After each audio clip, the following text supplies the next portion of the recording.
নবী বললেন যে আমাকে স্বপ্ন দেখেছে, সত্যি সে আমি নবীকেই দেখলো, কারণ আমি নবীর সুরত শয়তান ধরতে পারে না। পৃথিবীর সব কিছুর সুরত শয়তান ধরতে পারে, কিন্তু আমি নবীর সুরত শয়তান ধরতে পারে না। আমি নবী স্বপ্ন দেখা দিলাম তো বাস্তবেই দেখা দিলাম, আমি নবী কথা বললাম তো বাস্তবেই কথা বললাম। শাহ ওয়ালিউল্লাহ মুহাদ্দিস দেহলভী আদ-দুররুস সামিনের ভিতরে তিনি লিখতেছেন, আমার আব্বা জান স্বপ্ন দেখতেছেন আল্লাহর নবী জান্নাতের ভিতরে, জান্নাতুল ফিরদাউসে খাজিনার ভিতরে ওই সোলার চনা বুটগুলি সামনে নিয়া আমার নবীজি মুস্কি মুস্কি শাহ সাহেবের দিকে তাকায়া হাসতেছে। জোরে বলা যাবে কি সুবহানাল্লাহ। চট্টগ্রামবাসী খুবই মনোযোগ দিয়ে কথাগুলি শুনবেন। আমি যে কথাগুলি বললাম, বিশ্ববিখ্যাত ইমাম হযরত শাহ ওয়ালিউল্লাহ মুহাদ্দিস দেহলভী রাহমাতুল্লাহ আলাইহি, ওনার মতো আলেম কোন মা এই উপমহাদেশে আর দ্বিতীয়টা জন্ম দিতে পারবে না।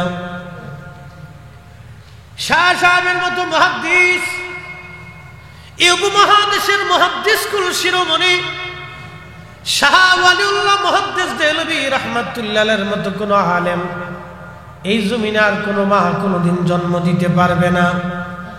আদ-দুররুস সামিন ফি মুবাশশিরাতিন নবিয়্যিল আমিন এই কিতাবের মধ্যে তিনি লেখেন, ওনার আব্বা হুজুর বিশ্ববিখ্যাত ওলি এবং মুহাদ্দিস শাহ আব্দুর রহিম মুহাদ্দিস দেহলভী রাহমাতুল্লাহ আলাইহি, ওনার পীর মুর্শিদ হযরত শাইখ আল্লামা আব্দুল্লাহ আকবরাবাদী রাহমাতুল্লাহ আলাইহি, ওনার পীর মুর্শিদ হযরতে শাহ আদম বিন নুরি রাহমাতুল্লাহ আলাইহি, তিনার পীর মুর্শিদ হাজার বছরের মুজাদ্দিদ শাইখুনা ইমামনা হযরত মুজাদ্দিদ আল ফিসানি সিরহিন্দি রাহমাতুল্লাহ আলাইহি।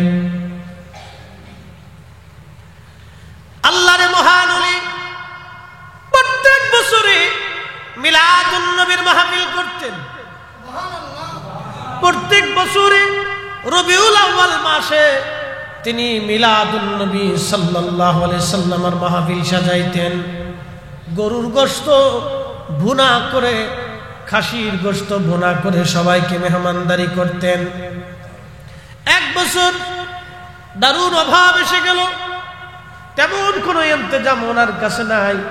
শাহ ওয়ালিউল্লাহ মুহাদ্দিস দেহলভী রাহমাতুল্লাহ আলাইহি বলেন, আমার আব্বা জান সোলার চনা বুট এনে সবাইকে সোলার চনা বুট রান্না করে মিলাদুন নবী পালন করলেন। মেহমানদারি শেষ হয়ে গেল, বাড়ি চলে গেলেন সবাই। রাত্রিবেলা শাহ আব্দুর রহিম মুহাদ্দিস দেহলভী রাহমাতুল্লাহ আলাইহি ঘুমানো, স্বপ্নের ঘরে দেখতেছে রাহমাতুল লিল আলামিন তশরীফ এনেছে। বেদাতিরে নবী স্বপ্ন দেখায়? বেদাতিরে নবীজি স্বপ্ন দেখায়? কোন শিরিকিকে নবী স্বপ্ন দেখায়? কখনোই না। পৃথিবী উল্টে যাবে, কোন বেদাতিকে নবী স্বপ্ন দেখাবে না। কোন বেদাতিকে নবী স্বপ্ন দেখায় না, কোন পাপিষ্ঠকে নবী স্বপ্ন দেখায় না। আল্লাহর নবী যার উপরে খুশি তাকেই শুধু নবীজি স্বপ্ন দেখান। সহিহুল বুখারীর কিতাবুর রুজ্জাতে আল্লাহর নবী বলেন, মান রাআনি ফিল মানামি ফাকাদ রাআল হক, যে আমাকে স্বপ্ন দেখলো সে বাস্তবে আমি নবীকে দেখলো। যে স্বপ্ন দেখেছে সে বাস্তব নবী দেখেছে। আমি নবী নিজে গিয়েছি, নবী গেছি, ছবি যাই নাই। নবী আসে, ছবি আসে না। নবী নিজে স্বপ্নে আসেন, ছবি আসে না। আল্লাহর নবী বললেন যে আমাকে স্বপ্ন দেখেছে, সত্যি সে আমি নবীকেই দেখলো, কারণ আমি নবীর সুরত শয়তান ধরতে পারে না। পৃথিবীর সব কিছুর সুরত শয়তান ধরতে পারে, কিন্তু আমি নবীর সুরত শয়তান ধরতে পারে না। আমি নবী স্বপ্ন দেখা দিলাম তো বাস্তবেই দেখা দিলাম, আমি নবী কথা বললাম তো বাস্তবেই কথা বললাম। শাহ ওয়ালিউল্লাহ মুহাদ্দিস দেহলাভী আদ-দুররুস সামিনের ভিতরে তিনি লিখতেছেন, আমার আব্বা জান স্বপ্ন দেখতেছেন আল্লাহর নবী জান্নাতের ভিতরে, জান্নাতুল ফিরদাউসে খাজিনার ভিতরে ওই সোলার চনা বুটগুলি সামনে নিয়া আমার নবীজি মুস্কি মুস্কি শাহ সাহেবের দিকে তাকায় হাসতেছে। জোরে বলা যাবে কি সুবহানাল্লাহ?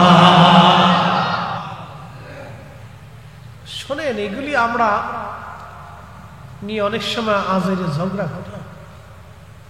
রাসূল কারীমের শান কত আমি শুধু কোরআন থেকে একটু বুঝাই, এত দলিল লাগে না, একটা আয়াত আপনি বুঝলেই শেষ। এটা নিয়ে এই যে বিতর্ক করা যে মিলাদুন নবী করা যাবে না, এই যে বিতর্ক করা, এটা এক ধরনের অসুস্থ মস্তিষ্ক রোগ আমি বলা চলে। এটা একটা রোগ মাথার ভিতরে ঢুকছে, এটা আর বের করতে পারতেছে না, মানে একটা ঢুকছে আর বেরোচ্ছে না, যেটা ঢুকে গেছে ওটা নিয়ে পড়ে রয়েছে। একটু চিন্তা করেন তো, আজকে বাংলাদেশে বৃষ্টি বাদলের দিনে কে মাহফিল করতে যায়? সারা দেশে লক্ষ লক্ষ মসজিদ আছে, হাজার হাজার মাদ্রাসা আছে, সব মাদ্রাসায় কিন্তু মিলাদুন নবীর মাহফিল হয় না, সব মসজিদে মিলাদুন নবীর মাহফিল হয় না। আল্লাহ যারে কবুল করছে তাকে দিয়ে এই মাহফিল সম্ভব, কথা বলে।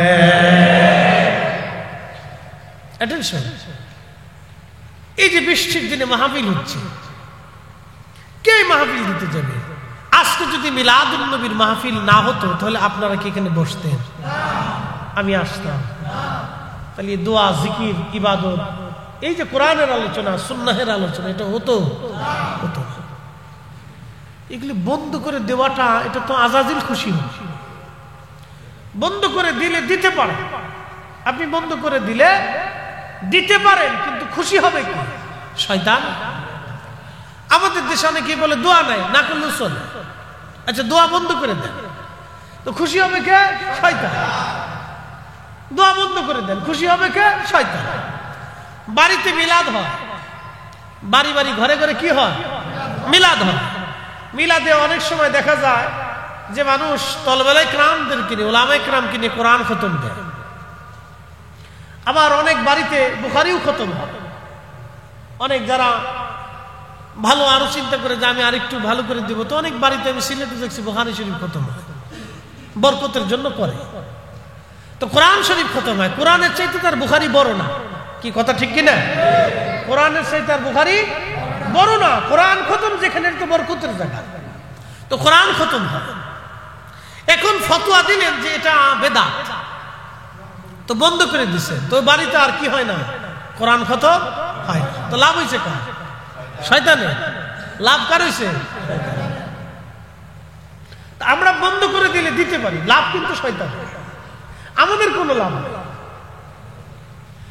প্রিয় উপস্থিতি, খুব মনোযোগ দিয়ে কোরআন শরীফ বলতেছে, وَإِذْ أَخَذَ اللَّهُ مِيثَاقَ النَّبِيِّينَ। আজকে যে এরকম আপনারা সবাই বসে গেলেন, আমি শুধু ঢাকা থেকে জুমার নামাজ পড়ে রওনা করলাম, আপনাদের মাঝে আসলাম। চিন্তা হলো হুজুর আসবে, কিছু কথা শোনাবে। আল্লাহ রাব্বুল আলামিন তখনও মানব জাতি দুনিয়াতে পাঠান নাই, মানব জাতি দুনিয়াতে পাঠান নাই। আল্লাহ কেবলমাত্র ওই রুহের জগতে, মেসাকের জগতে আমার আল্লাহ পাক একটা সম্মেলন ডাক দিলেন। এই সম্মেলনে আমরা ছিলাম না শুধু 1,24,000 নবী এবং 313 জন রাসূল ছিলেন। 1,24,000 নবী, 313 জন রাসূল এই সম্মেলনে ছিলেন। আল্লাহ আর একটা সম্মেলন ডাক দিলেন, সেটা সমস্ত রুহের জগতের সবাই আমরা ছিলাম। ওই সম্মেলনে আমার মালিক জিজ্ঞেস করলেন, আলাস্তু বিরাব্বিকুম, আমি কি তোমাদের রব নই? সেই দিন সবার আগে যিনি বালা বলে ডাক দিয়েছিলেন তিনি অন্য কেউ না, তিনি রাহমাতুল লিল আলামিন। আর আমার নবীর পিছনে পিছনে আগে আগে যারা বালা বলে বলে ডাক দিয়েছিলেন তারা নবী এবং সাহাবায়ে কেরাম এবং এরপরে আমরা। আল্লাহু আকবার। সেই দিন আমরা সবাই বালা বলেছিলাম, হ্যাঁ আপনি আমাদের রব। এই সম্মেলন সমস্ত রূহ সবাই ছিল, কিন্তু আরেকটা সম্মেলন আল্লাহ করলেন। সেই সম্মেলনে শুধু 1,24,000 নবী রসুলকে আল্লাহ বসাইয়া, আমার রসুলকে পাশে বসে আমার আল্লাহ আমার নবীর মর্যাদার কথা নবীদের সামনে ব্যক্ত করেছিলেন। একবার জোরে বলা যাবে কি আল্লাহু আকবার। আল্লাহ বলেন, ওয়াইস স্মরণ করেন নবী আমার সেই দিনের কথা। আখাযাল্লাহু মিসাকান নাবিয়্যিনা লামা আতাইতুকুম মিন কিতাবিন ওয়া হিকমাতিন সুম্মা জাআকুম রাসূলুম মুসাদ্দিকুল লিমা মাআকুম লা তু'মিনুন্না বিহি। আল্লাহর কোরআন বলতেছে, হুজুর সমস্ত নবীদেরকে আমি আল্লাহ বসাইয়া সেই দিন নবীদের কাছ থেকে ওয়াদা নিয়েছিলাম, যেটাকে আলমে মেসাকের জগৎ বলা হয়। আমি আপনাদেরকে আলম সম্পর্কে অভিহিত করি। মোল্লা আলী কারি মাক্কি আল মাউরিদের মধ্যে তিনি লেখেন, আল্লাহ সৃষ্টির মধ্যে 18,000 আলম আছে। 18,000 আলম অনেকেই না বুঝে বলে 18,000 মাখলুকাত। আসলে মাখলুক 18,000 না। বিজ্ঞানের গবেষণা অনুযায়ী পৃথিবীতে 4 লক্ষ প্রজাতির জীব এবং জীবন আছে। বিজ্ঞানীদের গবেষণায় 4 লক্ষ প্রজাতির জীব এবং জীবন আছে। মানুষ সহ 4 লক্ষ প্রজাতির জীব জীবন।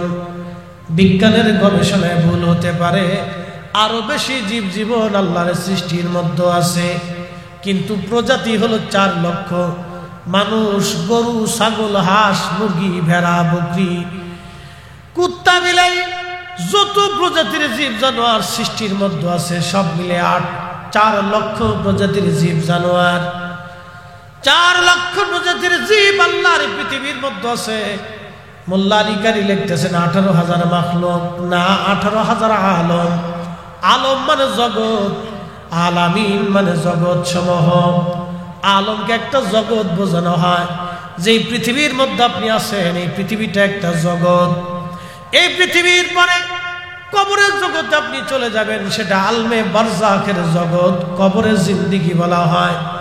এখন আপনি আছেন দুনিয়ার জগতে, তার আগে ছিলেন আপনি রেহেমের জগতে। আলমুর রেহেম, মায়ের পেটের ভেতরে 6 মাস সর্বনিম্ন সীমা। কারো 10 মাসও হতে পারে, 8 মাসও হতে পারে, 7 মাসও হতে পারে, 9 মাসও হতে পারে, কিন্তু সর্বনিম্ন সীমা হলো 6 মাস। মায়ের রেহেমের ভিতরে আল্লাহ আপনাকে তৈরি করলেন। কোরআন বলতেছে, বাদা খালকাল ইনসানি মিন তিন। আমি মানব জাতির সৃষ্টির সূচনা করেছি মাটি থেকে। আমি মানুষের সৃষ্টির সূচনা করলাম। সুম্মা জাআলা নাসলাহু মিন সুলালাতিন মিন মাইন মাহিন। এবং মানুষের বংশ বিস্তার করলাম মিন সুলালাতিন মিন মাইন মাহিন।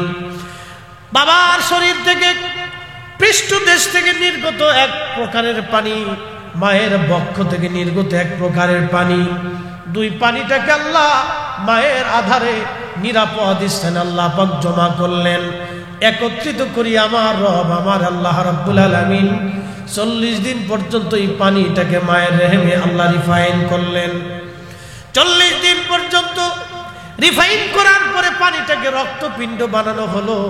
আল্লাহর কোরআন বলতেছে, খালাকাল ইনসানা মিন আলাক। আমি রব্বুল আলামিন রক্তপিণ্ড থেকে মানব জাতি বানাইলাম। খুব মনোযোগ দিয়ে রক্তপিণ্ড আরো 40 দিন পর্যন্ত মায়ের রেহেমে আল্লাহ রিফাইন করতে লাগলেন। 40 দিন পরে সেটা গোশতখণ্ড হয়ে গেল। গোশতখণ্ড হয়ে যাওয়ার পরে আরো 40 দিন ওই গোস্ত খণ্ডটাকে রিফাইন করতে করতে করতে করতে আল্লাহ অস্থি বানাইলেন, হাড় বানাইলেন, চোখ বানাইলেন, পেট বানাইলেন, কান বানাইলেন, দেহ বানাইলেন, কলজা, ফ্যাপসা, নাড়ি ভুড়ি, হাত পা সব আল্লাহ দিওয়াইলেন।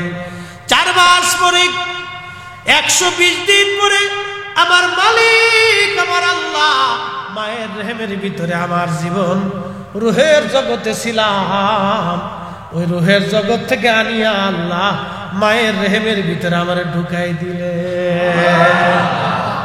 এর আগে কোন জগতে ছিলাম? রুহের জগতে, কিন্তু কিছু মনে নেই। আল্লাহু আকবার। না না হয় না, আরো জোরে, আরো জোরে বলেন আল্লাহু আকবার। এই কুদরতের মালিক কে? আহা আল্লাহ। মানুষের কোনো শক্তি নেই। আমরা অর্থবিত্ত হইলে, টাকা পয়সা হইলে, ক্ষমতা হইলে পাগল হয়ে যায়, দিশাহারা হয়ে যায়। এটা অন্যায়। আল্লাহ বলতেছেন তুমি কিছুই ছিলে, মৃত ছিলে, অস্তিত্বহীন ছিলে, আমি তোমাকে অস্তিত্ব দিয়েছি। তুমি কিচ্ছু ছিলে না, আমি আল্লাহ তোমাকে দিয়েছি। এই যে মানুষের কিছু ক্ষমতা আসলে, আগে যারা ছিল, ডোন্ট মাইন্ড কে দল করেন না করেন আমি জানি না, আগে একসময় যারা ছিল তারাও বেপরোয়া হয়ে গেছে। এখন যারা আশপাশ চাইতেছে তারাও এখন বেপরোয়া হয়ে গেছে, মানে পাগল পারা হয়ে যায়। এটা পাইলে অনেকে দিশাহারা হয়ে যায়। ডোন্ট মাইন্ড, মনে কিছু নিবেন না, এগুলি পাওয়াতে আমাদের কোনো উপকার নাই। চেঙ্গিস খান এক সময় পাইছিল 2 কোটি মানুষ মেরে ফেলছে। হালাকু খান পাইছে 16 দিনে বাগদাদে 16 লক্ষ মানুষ হত্যা করছে। যে যখন পায় সে সকলেই বেপরোয়া হয়ে যায়, কিন্তু সে জানে না যে আর কিছুদিন পরে সে পৃথিবী থেকে আর থাকবে না, অস্তিত্বহীন হয়ে যাবে। সে একদিন কিছুই ছিল না, সে আল্লাহর কাছে ফিরে চলে যাবে। অবশ্যই আমাদেরকে আল্লাহর কাছে ফিরে চলে যেতে হবে। কথা বলেন ঠিক কিনা? এগুলি আসার পরে গর্ব, অহংকার, দেমাগ, এগুলি ক্ষমতা দেখানো, ব্যবহার করা, অপব্যবহার করে, এগুলি অন্যায়। প্রিয় উপস্থিতি, খুব মনোযোগ দিয়ে আল্লাহ রাব্বুল আলামিন কোরআন শরীফে বললেন, বান্দা আমি এরাম তোমাকে সৃষ্টি করলাম মায়ের আধারে, পেটের ভিতরে এক বিশেষ স্থানে, নিরাপদ জায়গা। 4 মাস সময় রুহের জগৎ থেকে আল্লাহ রুহখানে এনে আপনার দেহ মুবারকে আল্লাহ ফিট করে দিলেন। জোরে বলা যাবে সুবহানাল্লাহ। এই জগতের মালিক কে? আল্লাহ। এখন আসেন, আমরা হিসাবে কয়টা জগৎ পাইতেছি? 1 নম্বর রুহের জগৎ। রুহের জগৎ থেকে আল্লাহ আপনাকে নিয়ে আসলেন রেহেমের জগতে। রেহেমের জগতে যখন আসছেন তখন আপনার 2 মাস, 3 মাস, 4 মাস এই জগতের ভিতরে আল্লাহ আপনাকে লালন পালন করছেন। এই জগৎ থেকে আল্লাহ আপনাকে নিয়ে আসলেন দুনিয়ার জগতে। দুনিয়ার জগতে আল্লাহ আপনাকে স্বাধীনতা দিলেন, এখতিয়ার দিলেন, খিয়ার দিলেন, ইচ্ছা শক্তি দিলেন, স্বাধীনতা দিলেন। তুমি হয় হালালে করো, না হয় হারামে করো, না হয় বেঈমানে করো, হয় নবীকে ভালোবাসো, না হয় দুশমনি করো। তোমাকে আল্লাহ এখতিয়ার দিয়ে দিলেন, আল্লাহ স্বাধীনতা দিয়ে দিলেন। দুনিয়াতে স্বাধীনতা পাইয়া কেউ শিরিক করলো, কেউ আল্লাহর সাথে অংশীদারিত্ব করলো, কেউ আল্লাহকে অস্বীকার করলো, কেউ রসুলকে গালি দিল, আবার কেউ রসুলের জন্য নিজের জীবনকে বিলিয়ে দিল, আবার কেউ আল্লাহর জন্য নিজের জীবনকে কুরবানি করে দিল। কথা বলেন ঠিক কিনা? আল্লাহ বান্দার ইচ্ছার উপর দিয়ে দিলেন, স্বাধীনতা দিলেন। কেন দিলেন? তাও কোরআনে আল্লাহ বলতেছেন, আল্লাযী খালাকাল মাউতা ওয়াল হায়াতা লিয়াবলুয়াকুম আইয়ুকুম আহসানু আমালা।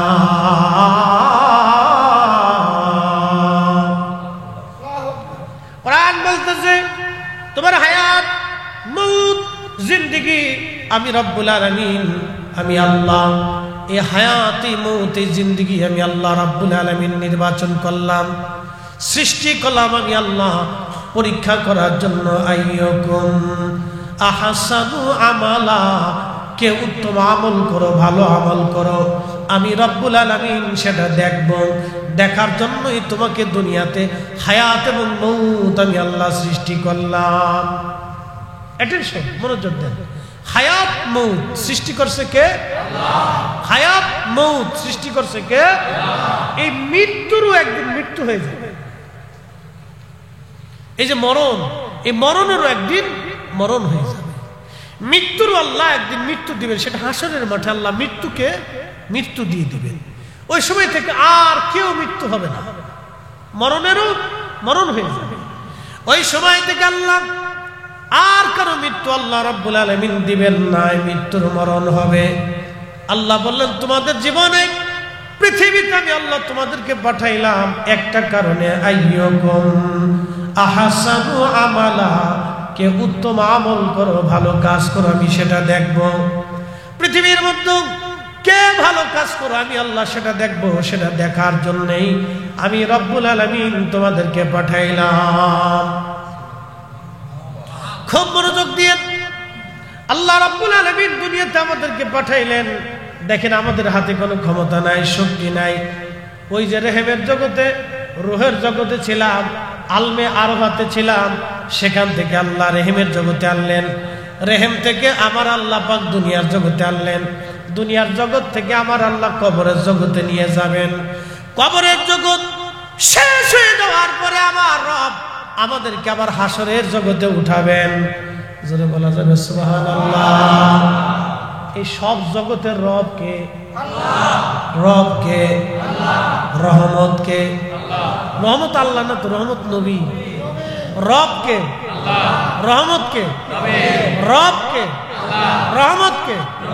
রুহের জগতে রহমত নবী, রুহের জগতে রব কে? রহমত কে? রেহেমের জগতে রব কে?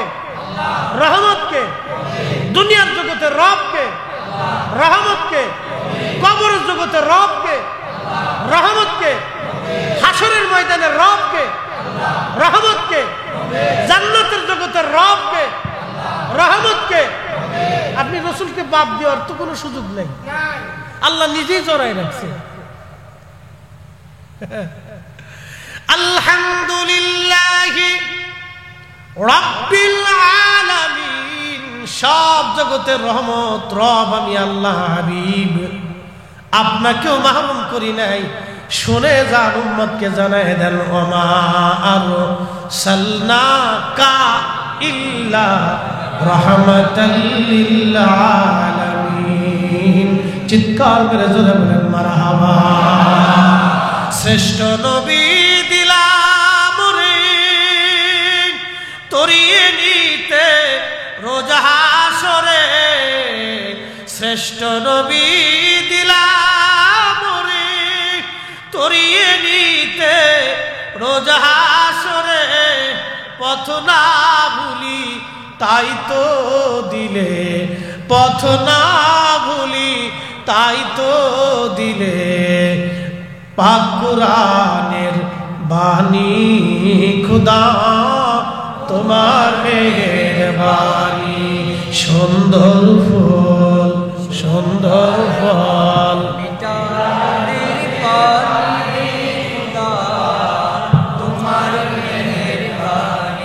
খুদা তোমার মেহেরবানি। এতক্ষণ আপনাদেরকে জগৎ চিনাইলাম, কি চিনাইলাম? আলমে মেসাকের জগৎ, ওটা আরেকটা জগৎ। যত সময়ের জন্য হোক ওটা একটা জগৎ। আল্লাহর কোরআন বলতেছে, ওয়াইদ আখাযাল্লাহু মিসাকান নাবিয়্যিনা লামা আতাইতুকুম মিন কিতাবিন ওয়া হিকমা। ওই মেসাকের জগতে,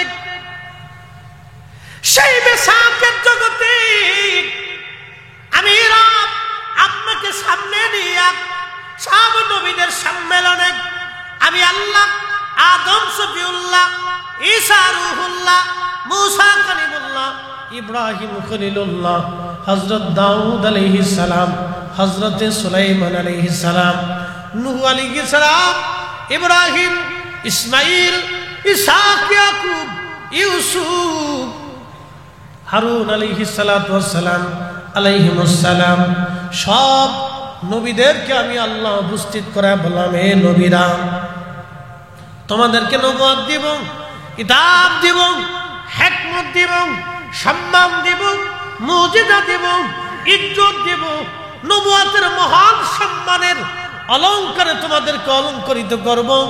ওই সম্মানের মালা তোমাদের গলায় পরাবো, কিন্তু শর্ত হলো সুম্মা জাআকুম রাসূল, আমার যে রসুল দেখতেছো এই রসুল যদি তোমাদের মাঝে যায়, আমার যে নবী দেখতেছো, দেখেন তখন নবীরা নবুয়ত পাই নাই, নবুয়ত পাই নাই।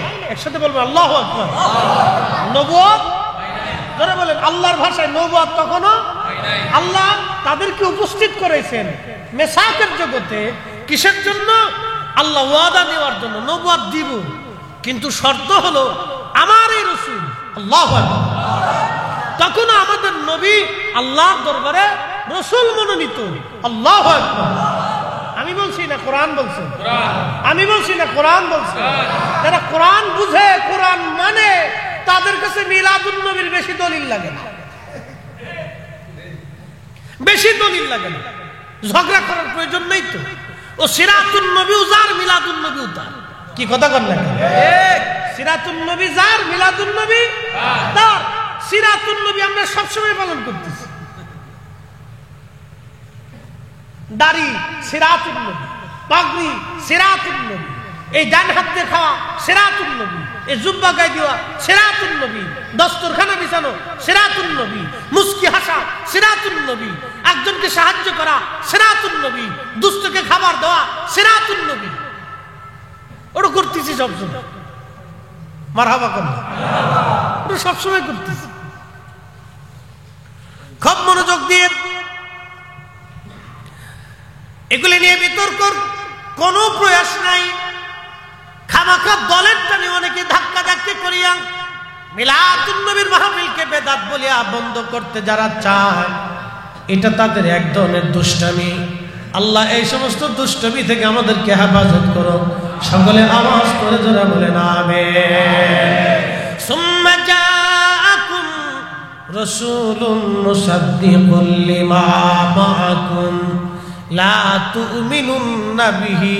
কোরআন বলতেছে আমার এই রাসূল তোমাদের মাঝে যাবে, তোমরা এই নবীর উপরে ঈমান আনবা। আগে নবীদেরকে আল্লাহ বলতেছে। আদম আলাইহিস সালামের কালেমার নাম কি? লা ইলাহা ইল্লাল্লাহ আদম সফিউল্লাহ। এটা ছিল আদম নবীর উম্মতের কালেমা। আর আদমের নিজের কালেমা কি? লা ইলাহা ইল্লাল্লাহ মুহাম্মাদুর রাসূলুল্লাহ সাল্লাল্লাহু আলাইহি ওয়াসাল্লাম। বুঝাইতেছি আপনাদের। আদম আলাইহিস সালামের উম্মতের কালেমা ছিল লা ইলাহা ইল্লাল্লাহ আদম সফিউল্লাহ। ইব্রাহিম আলাইহিস সালামের উম্মতের কালেমা লা ইলাহা ইল্লাল্লাহ ইব্রাহিম খলিলুল্লাহ। মুসা আলাইহিস সালামের উম্মতের কালেমা লা ইলাহা ইল্লাল্লাহ মুসা কালিমুল্লাহ। ঈসা রুহুল্লাহর উম্মতের কালেমা লা ইলাহা ইল্লাল্লাহ ঈসা রুহুল্লাহ। আর ঈসা, মুসা, দাউদ, নূহ, ইব্রাহিম, ইসমাঈল, ইসহাক, ইয়াকুব, ইউসুফ সব নবীর কালেমা লা ইলাহা ইল্লাল্লাহ মুহাম্মাদুর রাসূলুল্লাহ সাল্লাল্লাহু আলাইহি সাল্লাম। চিৎকার করে বলেন আল্লাহ। আমরা এই দামি নবীর উম্মত, আমরা সেই নবীর উম্মত, আমরা সেই নবীর উম্মত। মসজিদে জুতা চুরি করি, অন্যের জমি মেরে খাওয়ার ধান্দা করি, অন্যের বাড়ি দখলের চিন্তা করি,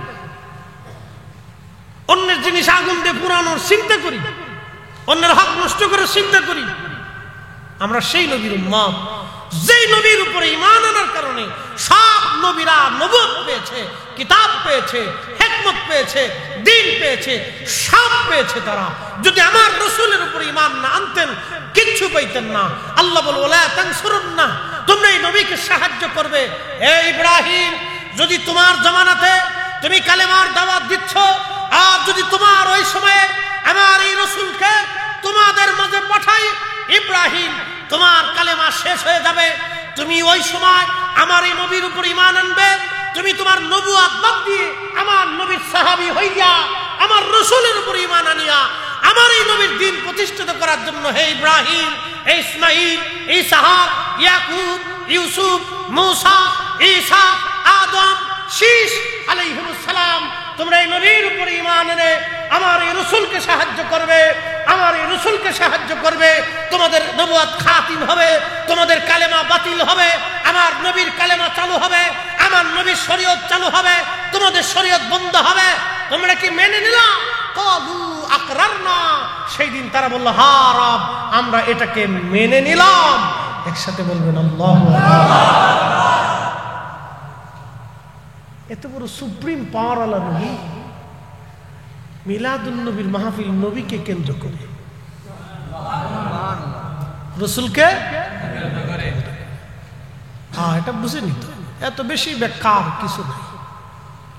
দুরূদ শরীফ আল্লাহর নবীকে, এই পাগড়ি কাকে কেন্দ্র করে? এরকম কাপড় দেশে আর আছে না? কথা কর না কেন, আসেনি?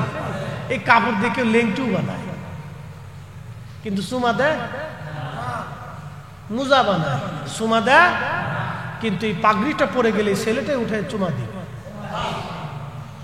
কারণ কি? সুন্নতের রাসূল। শুধু সুন্নতের রঙে আসার কারণে এই কাপড়েরও দাম বেড়ে গেল।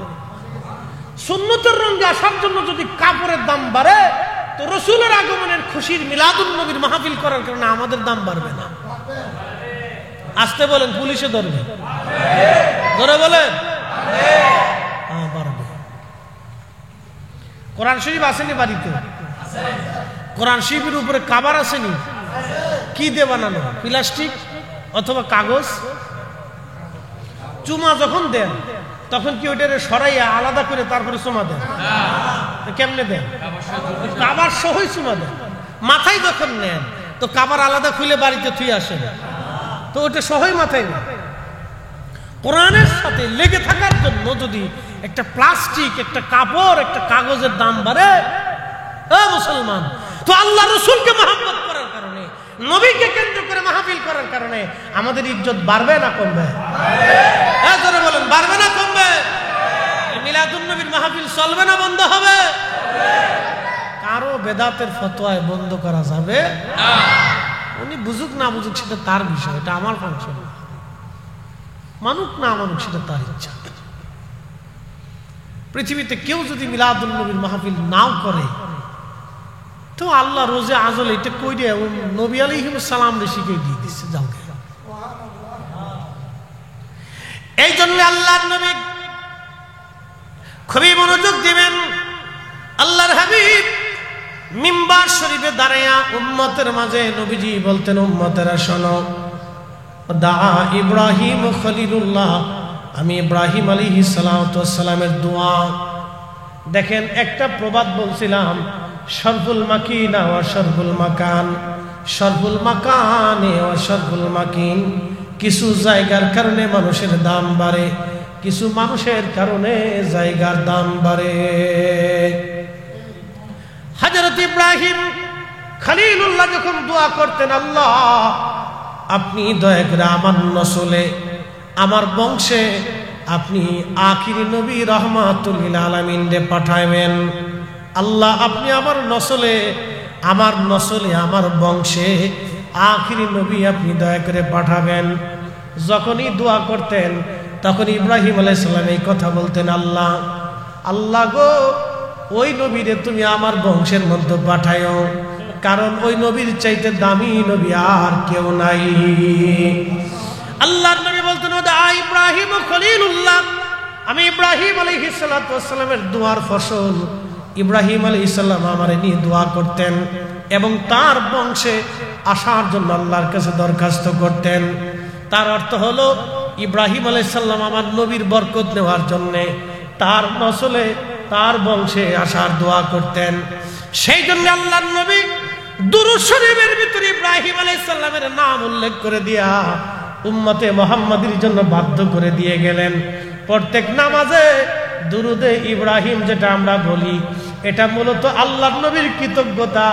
ইব্রাহিম আলাইহিস সালামের নামখানা উল্লেখ করে দিয়া তিনার মিল্লাতের বাবা ইব্রাহিম আলাইহিস সালামকে আল্লাহর নবী নিজে সম্মানিত করে দিয়ে গেছেন। একবার জোরে বলা যাবে কি মারহাবা?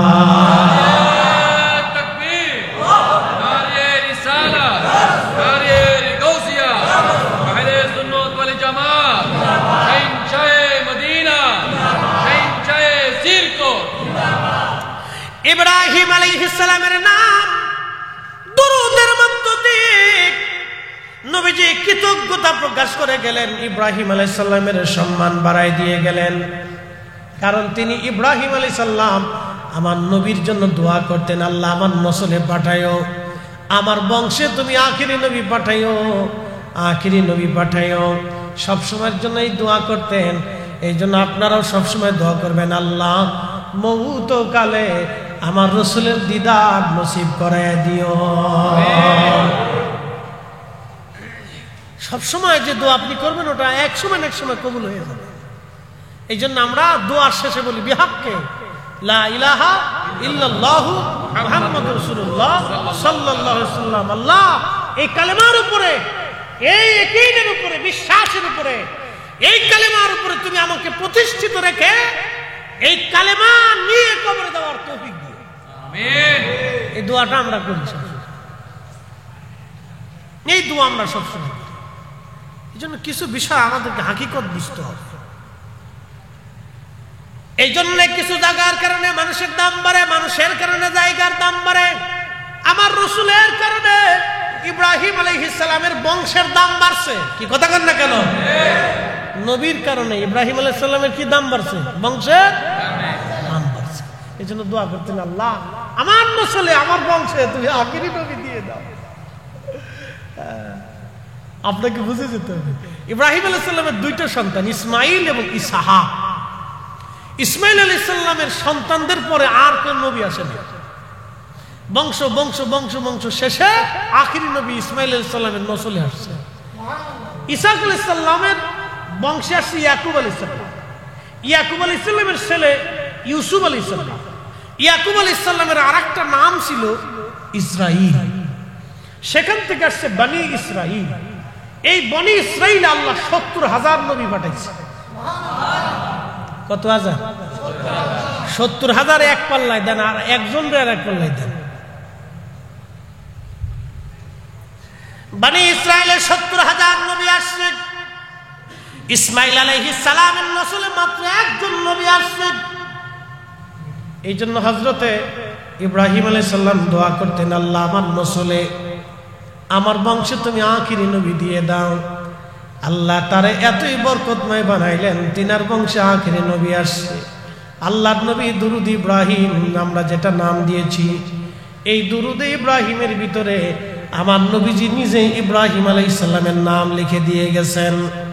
যদি আল্লাহর নবী ইব্রাহিম আলাইহিস সালামের নাম ওইখানে না বলতেন, পৃথিবীর কোন আলেমের শক্তি ছিল না ওইখানে ইব্রাহিম আলাইহিস সালামের নাম বসাই দেবে। কথা কোন ঠিক কিনা? এই জন্য আল্লাহ রাসূল বলতেন, দা ইব্রাহিম আলাইহিস সালাম, আমি ইব্রাহিমের দোয়া।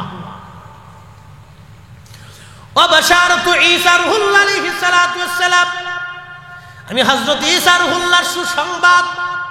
ঈসা আলাইহিস সালাম যে মাহফিলে দাঁড়াইতেন, যখনই তিনি ওয়াজ করতেন, উম্মতের মাঝে তার কালেমার দাওয়াত দিতেন। ওই কালেমার দাওয়াত দেওয়ার সঙ্গে সঙ্গে ঈসা আলাইহিস সালাম আমার নবীর কালেমার দাওয়াত দিতেন আর বলতেন, আমার উম্মতেরা তোমরা শোনো, আমার পরেই একজন নবী দুনিয়াতে আসবেন, আমার পরে একজন নবী দুনিয়াতে আসবেন, তিনি সর্বশ্রেষ্ঠ নবী, শেষ নবী মুহাম্মাদুর রাসূলুল্লাহ সাল্লাল্লাহু আলাইহি ওয়াসাল্লাম। চিৎকার করে জোরে বলেন মারহাবা।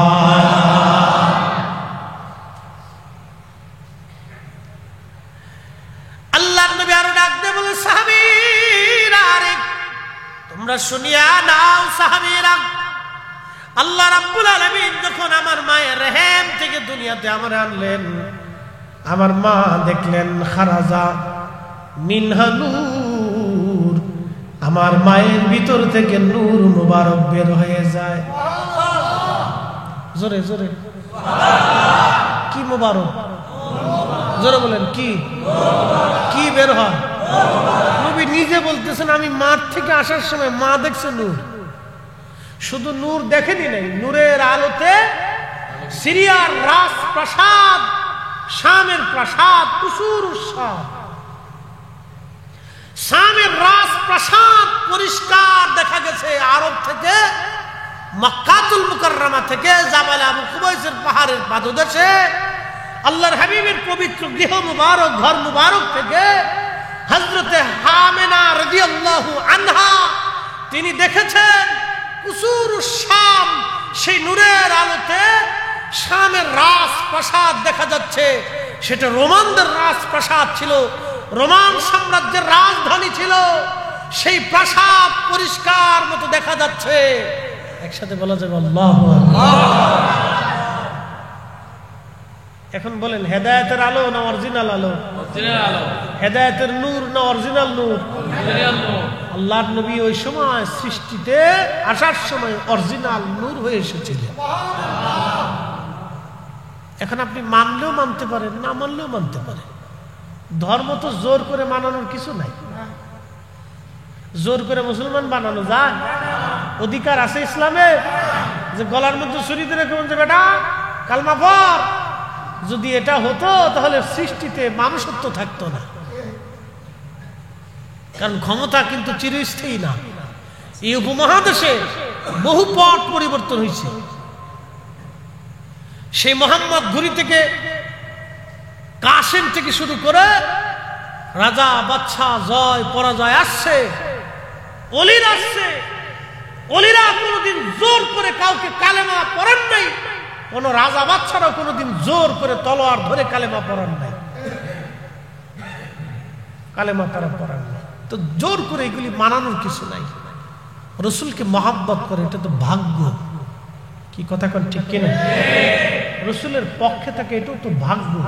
তকদির, যার তকদির আছে সে পাবে, তকদিরে না থাকলে জোর করে পাওয়ার সম্ভব না। তো তারা খুব মনোযোগ দিন। আল্লাহর নবী বলতেছেন যে আল্লাহ রাব্বুল আলামিন আম্মাজানকে দেখাইলেন, মায়ের ভিতর থেকে নূর মুবারক বের হয়ে আসে। শুধু এইখানে শেষ না।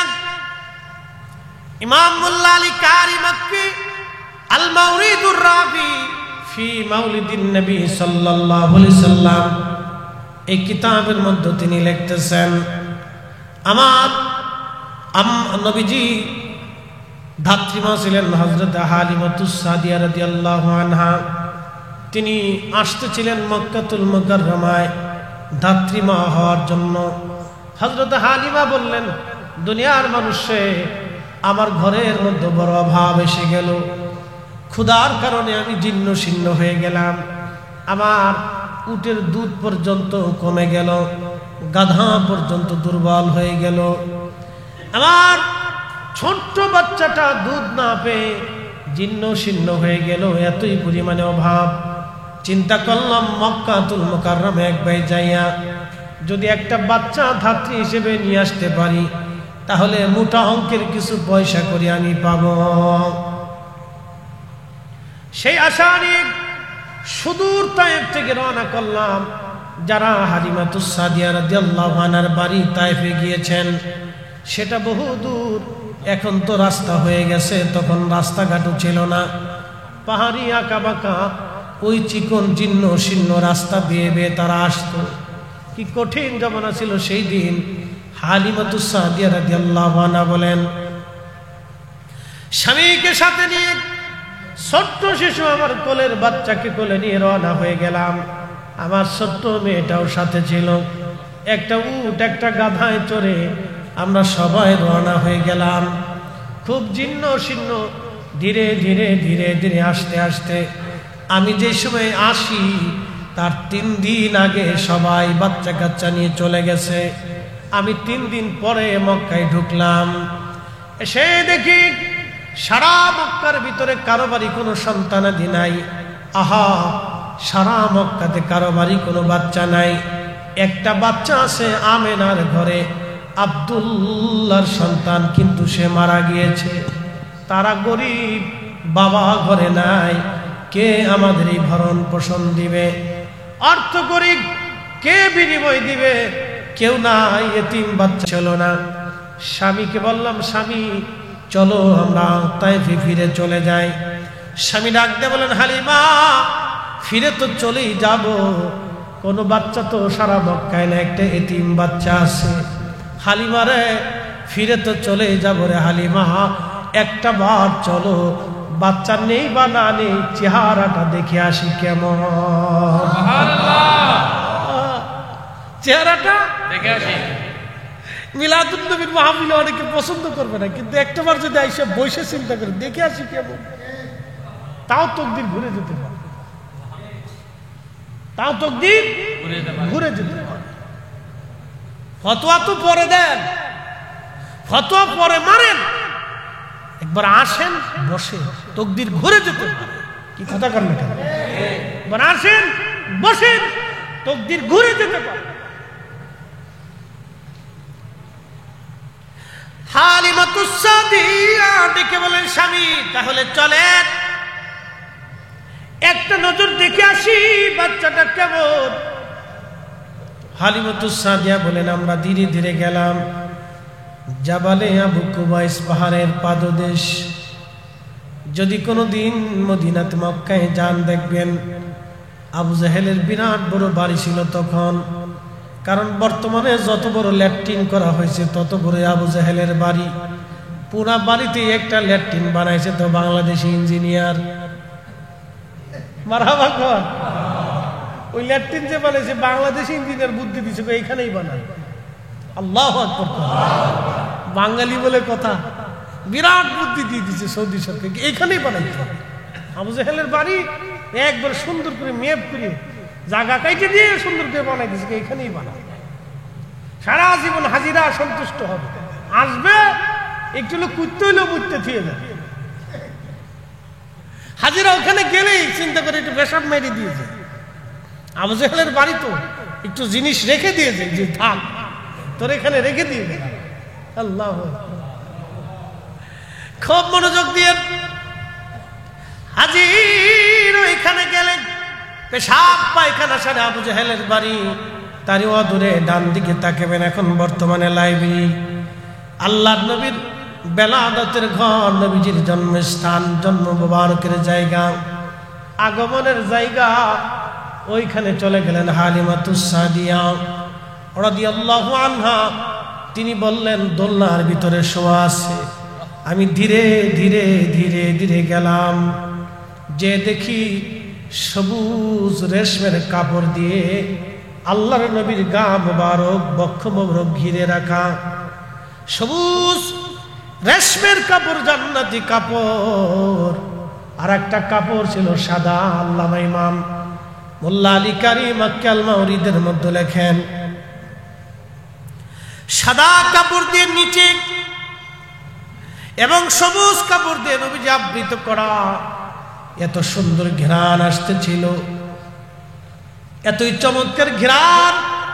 হালিমা বলতেছে, দুনিয়ার মানুষে আমি যখন চেহারার দিকে তাকাইলাম, দেখলাম মানুষ এত সুন্দর হতে পারে কখনো কল্পনাতে ছিল না।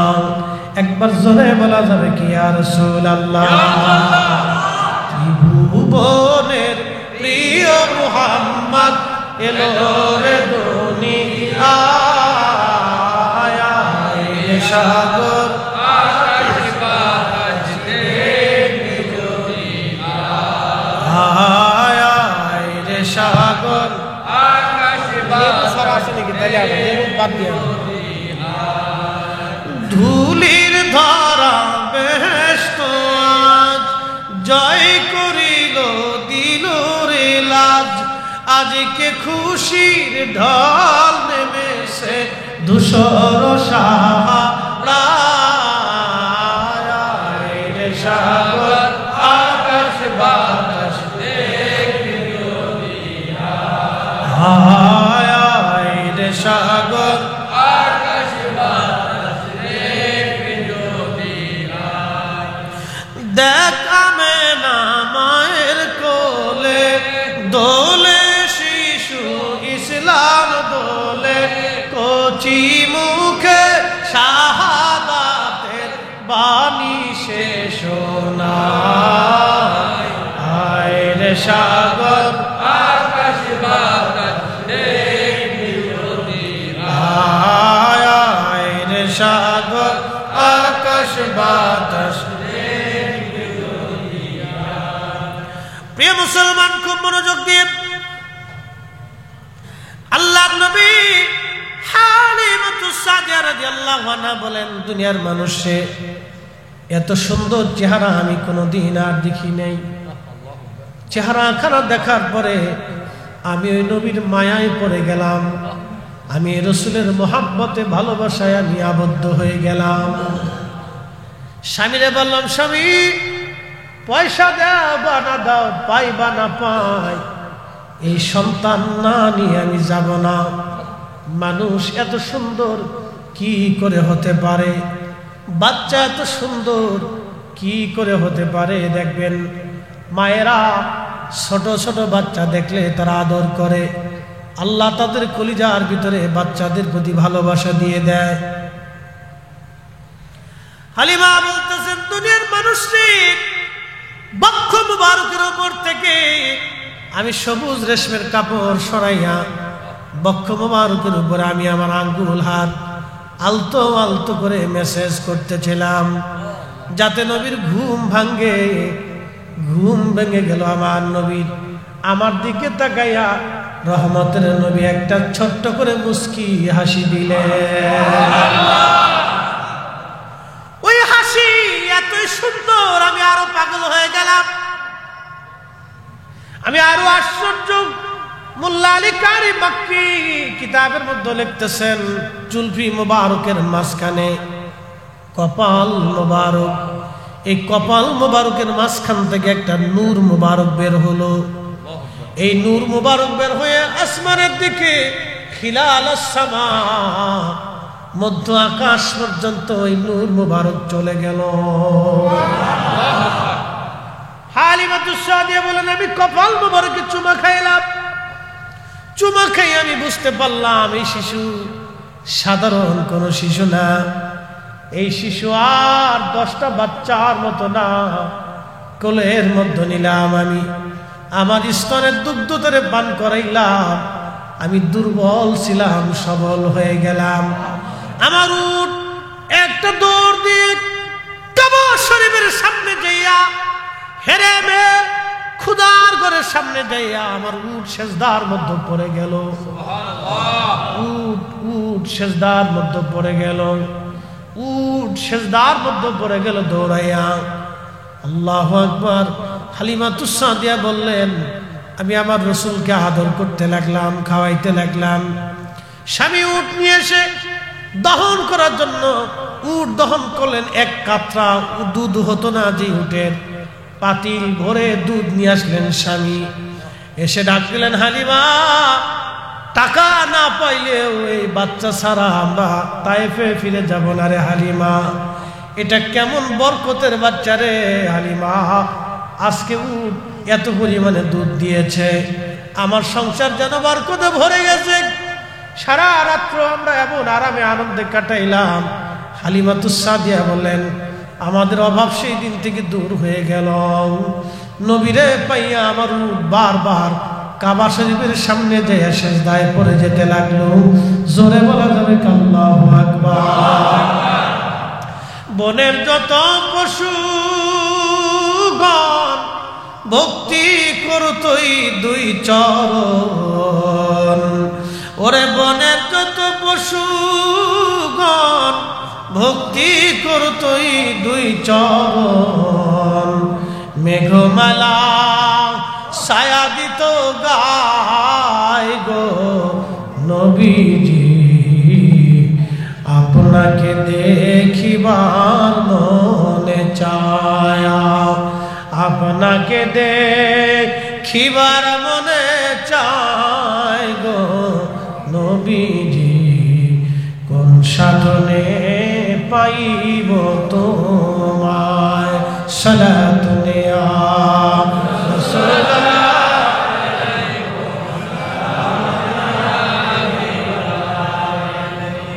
সালাতুনে আ রাসূলুল্লাহ, আলাইকুম সালাম ইয়া হালিমাতুস সাদিয়া রাদিয়াল্লাহু আনহা বলেন, দুনিয়ার মানুষের বিদায় নিব, গাধার পিঠের উপরে চড়ছি, আমার পেয়ারা নবীকে আমি কোলের মধ্যে নিলাম। হযরতে সাইয়্যিদা আমেনা রাদিয়াল্লাহু আনহা, যিনি ওই জমানার তাহেরা তৈয়বা, আল্লাহর নবী বলতেন, উম্মত তোমরা শোনো, তুনকালু মিন সালিবিন ইলা রাহিমিন ইজা মাদা আলামুন বাদা তবা। আমাকে আল্লাহ সুল থেকে রেহেম, রেহেম থেকে সুল, পর্যায়ক্রমে পৃথিবীতে আদম সফিউল্লাহ থেকে নূরে মুহাম্মদী হযরত আব্দুল্লাহ আমিনার রেহেমের মাধ্যমে দুনিয়াতে আসছে। আল্লাহর নবী বলতেন, ওই নূরে মুহাম্মদী আমি নবী যে রেহেমে যে সেকেবে ছিলাম, তারা ওই জমানার তাহের তৈয়ব, তাহেরা তৈয়বা। আমার আব্বা ছিলেন তৈয়ব এবং তাহের, আমার মা জননী ছিলেন তাহেরা তৈয়বা। আমার মায়ের মতো, বাবার মতো পবিত্র পুরুষ, পবিত্র নারী ওই জমানাতে আর একটাও ছিল না। একবার জোরে বলবেন কি মারহাবা। আমার আব্বা আম্মার মতো তাহির এবং তাইয়্যিব না শিরিক, কোনদিন কোন মূর্তির সামনে মাথা নত করেন নাই, কোন পাথরের সামনে মাথা নত করেন নাই। এক আল্লাহ ব্যতীত দ্বিতীয় খোদায় বিশ্বাসী ছিলেন না আমার আব্বা এবং আম্মা। আমার আব্বা আম্মা কুফরি, জাহিলিয়াতের কোন কুকর্ম, কোন খারাপি, শরাবি, নাপাকি, হারামি কোন কাজে আমার আব্বা আম্মার গায়ে বাতাস পর্যন্ত লাগে নাই। সুবহানাল্লাহ বলবেন। কত পবিত্র ছিলেন তারা। আর আমাদের দেশের কিছু পাগল, কিছু অসুস্থ, এরা বলে রাসূলের আব্বা আম্মা জাহান্নামী। মানুষের বিবেক কতটা নিকৃষ্ট হয়ে গেছে, কত নিকৃষ্ট নিচু হলে, বিবেকের নিকৃষ্ট নিচু হলে মানুষ একজন পবিত্র সতী সাধক নর নারীকে কাফির পর্যন্ত বানাই দিতে। আল্লাহ কোরআনে বলছেন, তাকাল্লুবাকা ফিস সাজিদিন, নবী গো আপনাকে আমি সেজদাকারীদের মধ্যে আবর্তন বিবর্তন করে পৃথিবীতে আনছি। আপনি সেজদাকারীদের মাধ্যমে এনেছি আপনাকে। আপনি যেই রেহেমে সেকেমে ছিলেন, তারা কোনোদিন, কোন সময়, কোন মুহূর্তে কুফরি করেনি। নাপাকি, শারাবি, হারামি, খারাপি, নিকৃষ্ট কোন সোয়া, কোন বাতাস তাদের শরীরে কখনো লাগে নাই। এত তাহির এবং তৈয়ব ছিলেন তার আব্বা, তাহের এবং তৈয়বা ছিলেন নবীজির আম্মা। এত পবিত্র, তাদেরকে বলে তারা কাফির ছিল। ঠিক ওদের বিবেকে কতটা নিকৃষ্ট হলে, অসুস্থ হলে, যারা এই আকীদা, এই মিথ্যা বিশ্বাস মুসলমানদের কলিজার ভিতরে ঢুকিয়ে দিয়ে মুসলমানদেরকে জাহান্নামী বানানোর চেষ্টা করতেছে, এগুলি থেকে আল্লাহ আমাদেরকে হেফাজত করে সকলে বলে আমিন। আর আমরা বললেই বেদাতি হয়ে যায়। আমরা বললে কি হয়? বেদাতি। এই ফাইসে একটা অস্ত্র বেদাত, ফাইসে আর একটা মাজার বোঝায় এ ফাইসে। আচ্ছা বলেন, কোন মাজারে জটালা, বটালা, চটালা, পটালা, আগালা, পাগলা, গাঞ্জুটি, হিরুঞ্চি, বদমাশ এগুলো থাকুক, আমরা কোনোদিন চাইছি না? সমর্থন করছি? হ্যাঁ, এগুলিকে আমরা চাই? মাজার পরিষ্কার হয়ে যায়। কোন ওলির মাজার এগুলি থাকতে পারে? ওলিরা পবিত্র ছিলেন, সাধক ছিলেন, নামাজি ছিলেন, পরহেজগার ছিলেন, তাহাজ্জুদ গুজারি ছিলেন, জিকির কর্ণ বলা ছিলেন। তাদের মাজারও জিকির কর্ণ বলারও থাকবে, নামাজি থাকবে, এতিম থাকবে, মাদ্রাসা হবে, মসজিদ হবে, জিকির কর্ণ বলা হবে, কোরআন তেলাওয়াত হবে। প্রত্যেকটা মাজার শরীফে এতিমখানা হোক, মাদ্রাসা হোক, কোরআন তেলাওয়াত হোক, নবীর দুরূদ মিলাদ হোক, জিকির হোক, জিয়ারত হোক, এই আপনার প্রত্যেক মাজারে, মসজিদে তালিম তরবিয়ত চলুক, তরিকতের ওজিফা কালাম চলুক, ওয়াটালা জটালা, এই হাবি জাবি, আন্দা গাছা বাছা, মদ, জুয়া, আসর, এইগুলিকে আমরা ঘৃণা করি, বয়কট করি। কথা বলেন ঠিক না? সুন্নি জামাতের সাথে এগুলির কোনো সম্পর্ক নাই, কোনো সম্পর্ক, কোনো সম্পর্ক হতেই পারে। আমাদের দেশে একদল আছে মাজার ব্যবসা করে, বলে হুজুর সেটা কেমন? খান জাহান আলীর মাজারে চলে যায়। ওই বগুড়া একটা মাজার শরীফ আছে, একজন মহান আল্লাহর ওলি, তিনি যুদ্ধ করেছিলেন ওই দেশে, ইসলাম প্রচার করেছিলেন।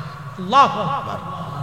বগুড়াতে সেই মুকামতলে এখনো তার মাজার আছে, চলে যান, যা দেখবেন আম দুটি, গান দুটি, এই কিছু মাজার ব্যবসায়ী গাঁজা ব্যবসা করে, এই নাহিল মহিলা পুরুষ আসে, এরা মানুষের কাছ থেকে টাকা নেয়। আমি এক মাজারে গেছি, যাওয়ার পরে বলতেছে হুজুর এই মাজারের উন্নয়ন কাজে 500 টাকা দিয়ে যান। আমি বললাম কে টাকাটা নিবে? বলতেছে এই মাজার কর্তৃপক্ষ নিবে। মাজার কি উন্নয়ন করবে? সব জায়গায় তো বিল্ডিং সিল্ডিং সবকিছু দেখি, কি হবে এখানে? কি কোনো এতিমখানা আছে? বলে না তা নাই। আমি বললাম কি কোনো গরিবখানা আছে? বলে তা নাই। তো তা না তাহলে তো আমি 500 টাকা দিয়ে কি করবো? চিন্তা করলাম দেখি করেটা কি। তো আমি 20 টাকা এক জায়গায় থুই আসছি। ও 20 টাকা সরাই না, বলতেছে হুজুর 500 টাকা দিতে বললাম, আপনি 20 টাকা দিলেন। আমি বললাম টাকা 500 না 20 টাকা তুই বুঝলি কেমনে? আমি তো নিয়ে আসছি। বলে তুই নিলি? কথা কি খারাপ বেশি? আমি তুই নিলি কোনো নেওয়ার কথা তো কর্তৃপক্ষতে, তুই নিলি কেন? তাহলে 500 টাকা দিলে তুই ঠিকই চুরি করতি। আমরা তোরা এই সমস্ত ধান্দা ব্যবসা করার কারণে আজকে সুন্নতের বদনাম হচ্ছে, ওলিদের দুর্নাম হচ্ছে।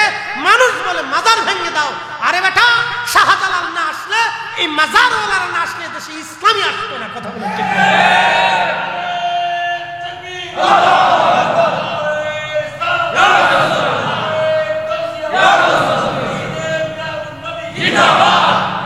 এই মাজার থেকে ওঠালা জটালা পটালা এই সমস্ত গাঞ্জটি পাঞ্জটি এগুলো সব স্রেফ বের করে দিয়ে, ফিটাইয়া বের করে দিয়ে মাজারকে পবিত্র করতে হবে।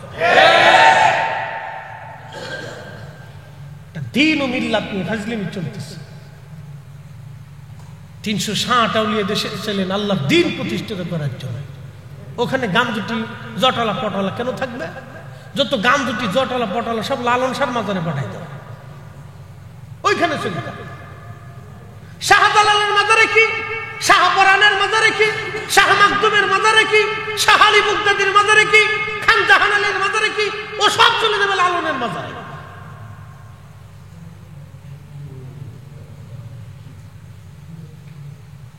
শোনেন, এই আমরা কথা বললে অনেকে ভাববে যে আমরা মানে উল্টো চলে গেছি। না, ভাব কখন? ওলিরা আসছিলেন দিন প্রতিষ্ঠিত করার জন্য, সুন্নিয়ত প্রতিষ্ঠিত করার জন্য। কথা বলেন ঠিক কিনা? তারা এসেছিলেন এই কারণে। আমরা সেফ তাদের মাজার সমূহকে পবিত্র দেখতে চাই। মাজারে মানুষ টাকা দিবে, মাজার শরীফকে কেন্দ্র করে মানুষ ওখানে হাদিয়া দিয়ে আসবে, ওখানে একটা এতিমখানা থাকতে হবে। কথা ঠিক কিনা? এতিমখানা কারা? এতিম দুস্থ বাচ্চারা ওখানে থাকবে। ওই অর্থ দিয়ে এতিমদেরকে লালন পালন করা হবে। ওই অর্থ দিয়ে দুস্থ গরিব মানুষের জন্য সেবা সুস্থতার ব্যবস্থা করা হোক। আমরা চাই এটা। তা না করে কি করে জানেন? সকরা করে খাদেম আছে, সকালে বিকেলে দুপুরে রাত্রে খাদেম গ্রুপ বসে। এই খাদেম গ্রুপ যা পায় পকেটে হান্দাই দিয়ে বাড়ি আলিশান বিল্ডিং বাড়ি গাড়ি সব করতেছে। সোরের দল কি কথা কর না? গরিবের হক এতিমের হক মাইরে দিয়ে সোরের দল বাড়ি বিল্ডিং করতেছে। ওরা দুর্নীতিবাজ, দরবেশের মতো আর এক সোর।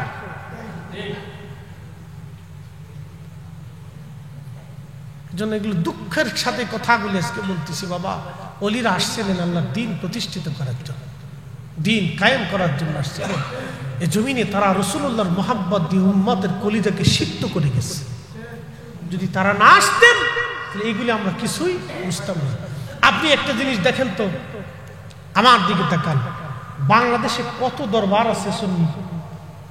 শত শত হাজার হাজার, কি আছে না? বাংলাদেশে অন্তত বড় বড় দরবার আছে 20টা দরবারের অন্তত লক্ষ লক্ষ কোটি কোটি মুরিদ আছে, আছে না নাই?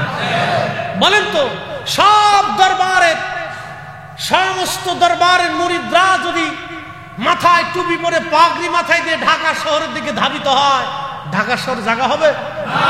হ্যাঁ, কথা বলেন, জায়গা হবে? রাজধানীতে জায়গা দিতে পারবে? লক্ষ লক্ষ কোটি কোটি মানুষ ঢাকা শহরে মানুষের সয়লাভ হয়ে যাবে। সুন্নিয়তের জোয়ার বিরাট, অসংখ্য মানুষ, কিন্তু ইউনিটি নেই, একতা নাই। যায় দেখেন সুন্নিয়তের কোটি কোটি। এখনো যদি আপনি ইয়া নবী সালামু আলাইকা বলে দাঁড়ায় যান, 100 জনের 99 জন দাঁড়ায় যাবে। তার অর্থ হচ্ছে আল্লাহর নবীর প্রেম ভালোবাসা এই বাংলার জমিনের প্রত্যেকটা মুসলমানের হৃদয়ে তারা লালন করে। হয়তো কিছু মানুষের কারণে 1% লোক বক্রতা আসতে পারে, কিন্তু শত মানুষের ভিতরে 99 জন মানুষ অবশ্যই রাসূলুল্লাহর মহব্বতে দাঁড়ায় যাবেই, আপনি বসাইতে পারবেন না। আপনি পরিসংখ্যান করে দেখেন। তার মানে বোঝা গেল এদেশে সুন্নি পার্সেন্ট, শতকরা 99 জন, শতকরা 99 জন।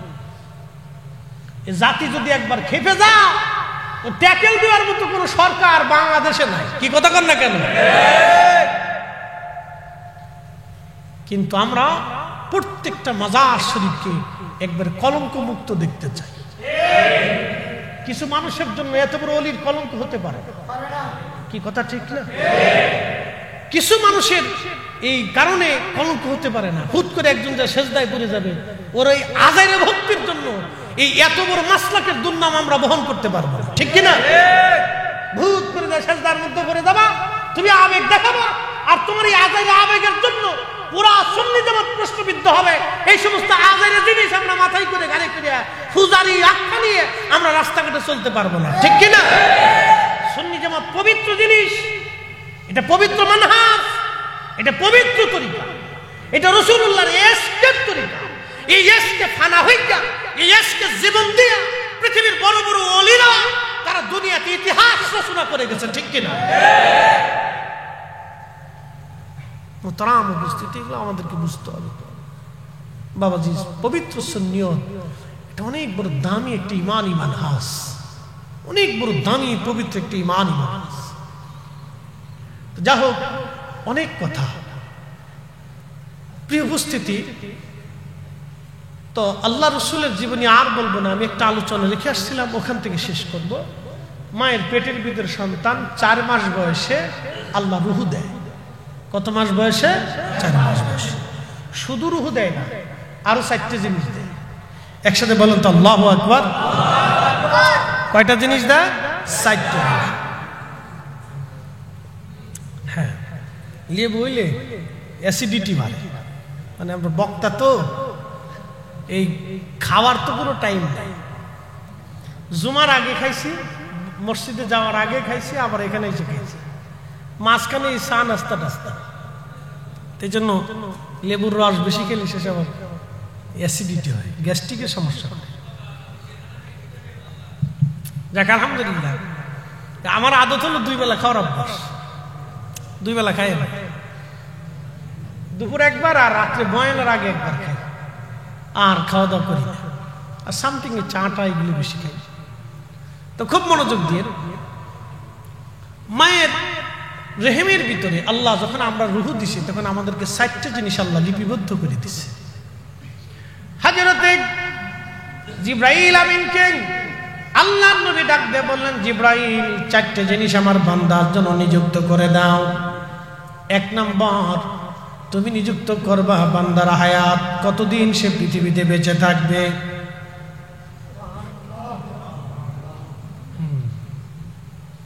হায়াত শেষ, থাকার আর সুযোগ নাই। হায়াত শেষ, থাকার আর সুযোগ নাই।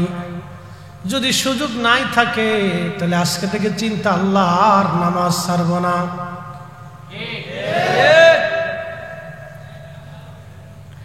যদি এই চিন্তা হয় আল্লাহ কোন সময় মৃত্যু, তাহলে সুদ, ঘুষ, অন্যায় এইগুলি আর করা যাবে না। ফিরে চলে আসতে হবে আল্লাহর দিকে।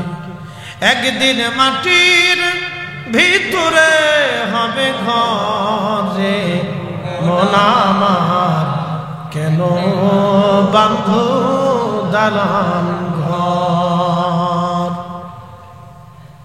কোরআন বলতেছে, কুল ইন্নাল মাউতাল্লাযী তাফিররুনা মিনহু ফাইন্নাহু মুলাকীকুম। হুজুর গো, বন্ধু গো, আপনি উম্মতকে জানিয়ে দেন, যখন মউত আসবে, যতই তারা মৃত্যু থেকে পালাক, দেখবেন একটা কুকুর মৃত্যু থেকে পালানোর চেষ্টা করে, একটা বিড়াল মউত থেকে পালানোর চেষ্টা করে, একটা পাগলও দেখবেন হরেন দিলে রাস্তা থেকে সরে যায়, একটা সাপ দেখবেন রাস্তার মাঝখান থেকে পার হওয়ার জন্য দ্রুত গতিতে দৌড়ায়। মানুষ সাপ দেখলে পালায়, সাপও মানুষ দেখলেই পালায়। কি কথা ঠিক কিনা?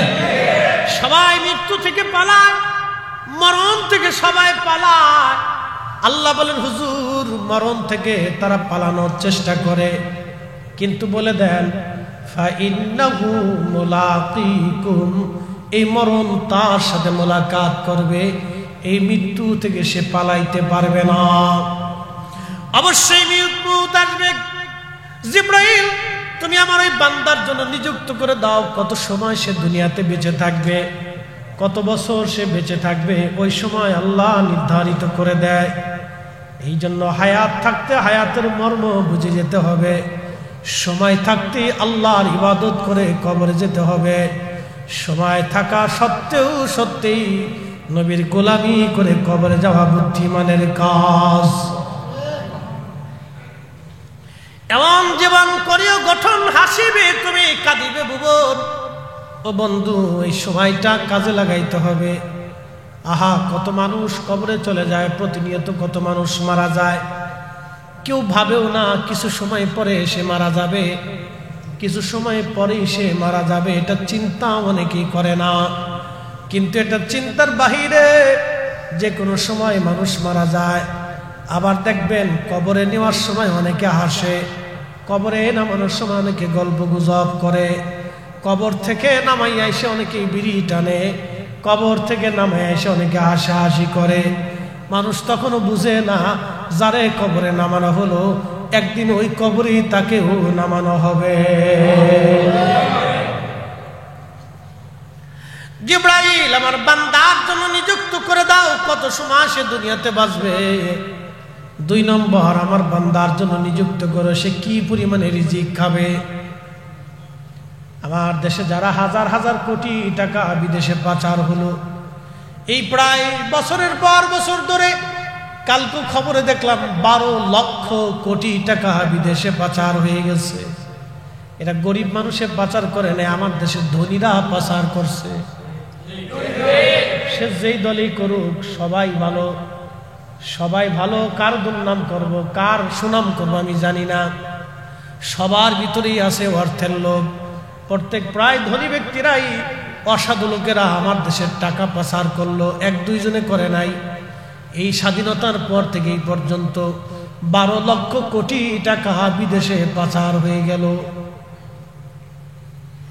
12 লক্ষ কোটি টাকা যদি এই দেশে সুষ্ঠু ব্যবহার হতো তাহলে আমার দেশ এরকম থাকতো না, আমার দেশটা সোনার দেশে পরিণত হয়ে যাইত।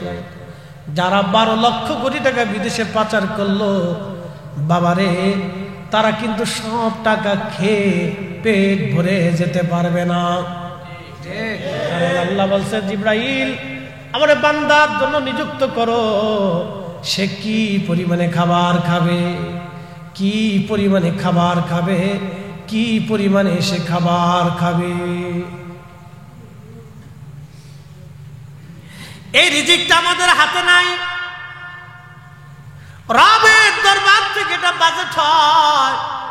এই রিজিক আমার হাতে নাই। এই জন্য আল্লাহ রাসূল বলেন, উম্মত যারা 5 ওয়াক্ত নামাজ ঠিক মতো আদায় করে, আল্লাহ তাদেরকে অফুরন্ত রিজিকের ফয়সালা করে। দুনিয়াতে আল্লাহ তাদের রিজিকের কষ্ট দেয় না। যারা 5 ওয়াক্ত নামাজ ঠিক মতো আদায় করে, আল্লাহ তাদেরকে দুনিয়া থেকে রিজিকের কোনো কষ্ট দেন না। আল্লাহ তাদের জন্য উত্তম সুন্দর রিজিকের ফয়সালা করে। পড়া যাবে তো ইনশাআল্লাহ। যুবক ভাইরা, কয়েকটা 5 ওয়াক্ত নিয়মিত করবেন, রিজিকের চিন্তা আপনাকে করতে হবে না। ও টেনশন আপনার নেই যে কি চাকরি করবেন না বিদেশ যাবেন, কি করবেন, চিন্তা করতে হবে না। আপনি 5 ওয়াক্ত নামাজ ঠিক মতো আল্লাহকে দেন, আল্লাহ আপনার রিজিক ঠিক মতো পাঠাবে। রিজিক আমাদের হাতে না। শোনেন, বিদ্যা দিয়ে কেউ কোটিপতি হইতে পারে না। যদি জ্ঞান আর মেধা দিয়ে কেউ বিরাট বড় ধনী হতে পারতো, তাহলে কাজী নজরুল জীবনের শেষ সময় পর্যন্ত না খেয়ে গেছে। শোনেন, কাজী নজরুল ইসলামের মতো কোন মেধাবী বালক বাংলাদেশে আর জন্ম হবে কিনা জানি না। একটা দেখাইতে পারবেন?